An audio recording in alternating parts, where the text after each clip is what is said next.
Unless, of course, you employ somebody with an AMG Mercedes, in which case they'll arrive at work in a cloud of smoke and then they'll be an arse when they get there. Yes. Speaking of which... What? You just came up in conversation. Are you wearing that for a bet? No. No? No.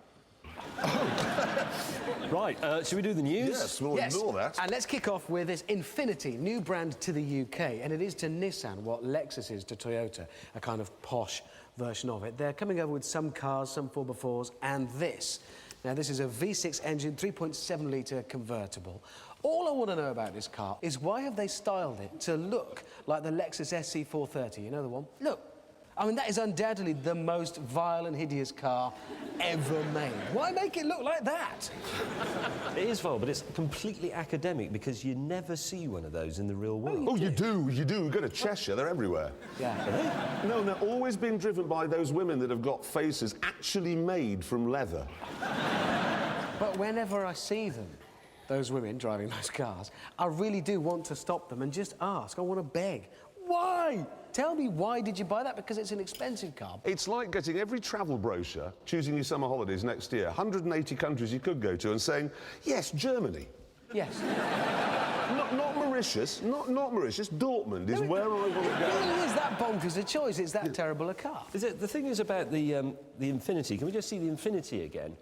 That is actually just a Nissan with a posh name. It's a bit like people who buy a perfectly normal house in the middle of a road, number 22, but then give it a name. No, because a friend of mine did that. He lived in the Midlands somewhere, I think it was Lichfield, and he was 22 Acacia Avenue, whatever it was, he called it Sea View.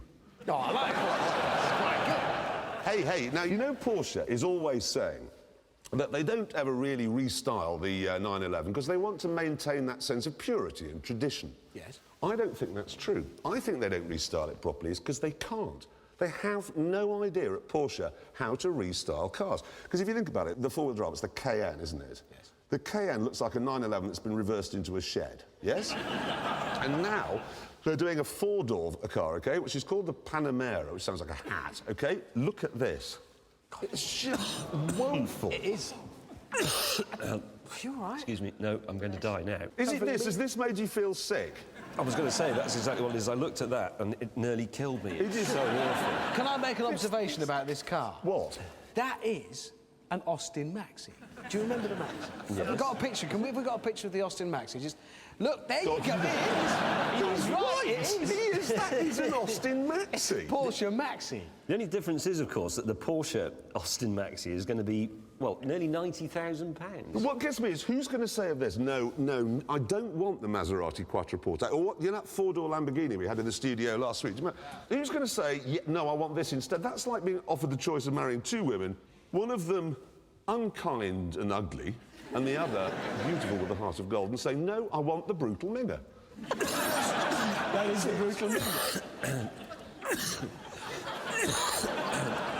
Excuse me. Are you a nurse? Could you come and kill him?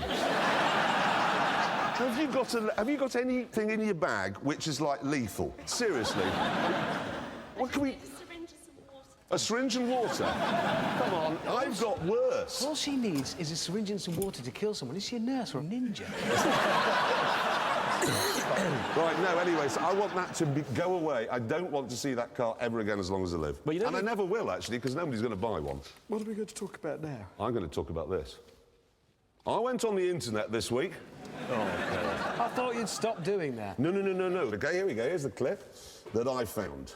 Right, here is a man in a Range Rover, and pause it there. Now, James, what do you suppose happens next? Well, it's icy, so he's going to crash into the post. Post? He'll skid into the wheelie bin there. Wheelie bin, backwards. OK. Play the rest of the tape. Let's see who's right. Oh!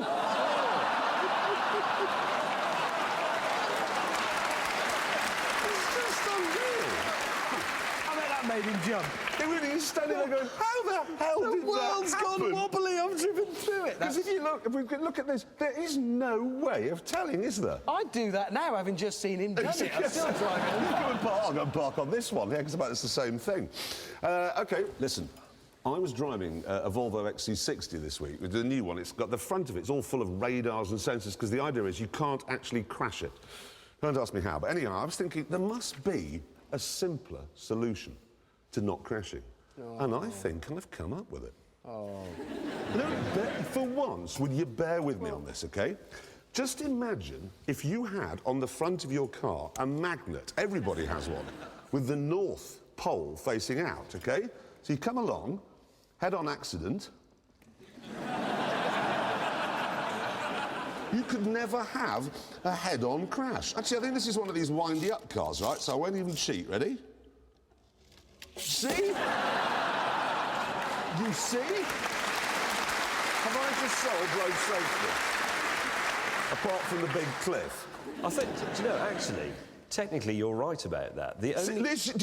backing from Captain Maths. No, but the only slight drawback is on full-size cars you would need extremely large magnets. Yes, get extremely large. No, listen, What? you haven't thought this through because at some point there'll be, look, here's a car parked at the traffic lights waiting and you'll come up behind to the other end of his magnet. Yeah, brake. And, well, that's his North Pole. You're going to have a crash because whether you brake or not... Oh, you'll there's be, south... No, you'll that's be his South pulled in Pole. south to north, bang, you're going to have a crash, you'll all be killed. Utterly hopeless.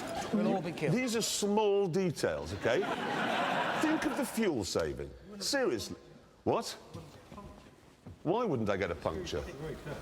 Aha! The man here doesn't look bright. Yes. He's just pointed out that you'd be driving along every screw and nail dunk, dunk, dunk on the front. You'd never get a puncture. Along I with thank the you. manhole covers and signposts. And the And cat's railings. eyes. And traffic lights. And dogs with metal collars on. And skips. You are just nitpicking. I will admit there are one or two things I need to address. Well, like the laws of physics, for example. Yes, but I will find a way round them, don't you worry.